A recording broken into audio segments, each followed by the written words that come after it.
এটা কেমন আউট? তোমাদের উইকেট দরকার তো ঠিক আছে, আমি চলে যাচ্ছি। তোমরা আমার উইকেট কেট নিয়েই খুশি থাকো। নিজের হেলমেট খুলে গ্লাভস খুলে মাঠেই ছুড়ে মারলেন সালমান আলী আগা। রাগ আর হতাশা যেন একসাথেই প্রকাশ পেল তার আচরণে।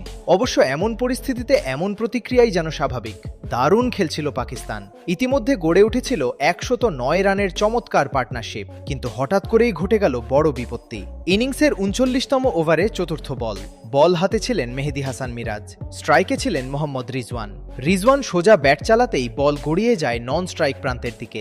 রান নেওয়ার জন্য ইতিমধ্যেই বের হয়ে গিয়েছিলেন সালমান আলী আগা।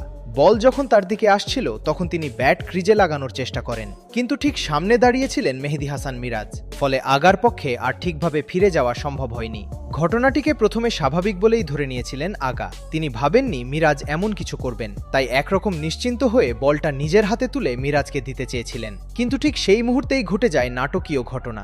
মিরাজ দ্রুত বলটি নিয়ে স্ট্যাম্পে আঘাত করেন এবং সঙ্গে সঙ্গে আউটের আবেদন করে বসেন।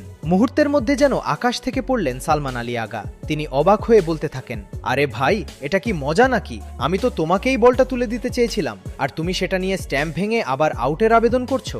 এই ঘটনায় রাগে ফেটে পড়েন আগা, হেলমেট খুলে ফেলেন, গ্লাভস ছুঁড়ে মারেন মাঠেই। তারপর হতাশা আর আক্ষেপ নিয়ে প্যাভিলিয়নের দিকে হাঁটতে হাঁটতে বলতে থাকেন, তোমাদের যদি উইকেট দরকার হয় ঠিক আছে, উইকেট তো পেয়েছো, খুশি থাকো, আমি চলে যাচ্ছি।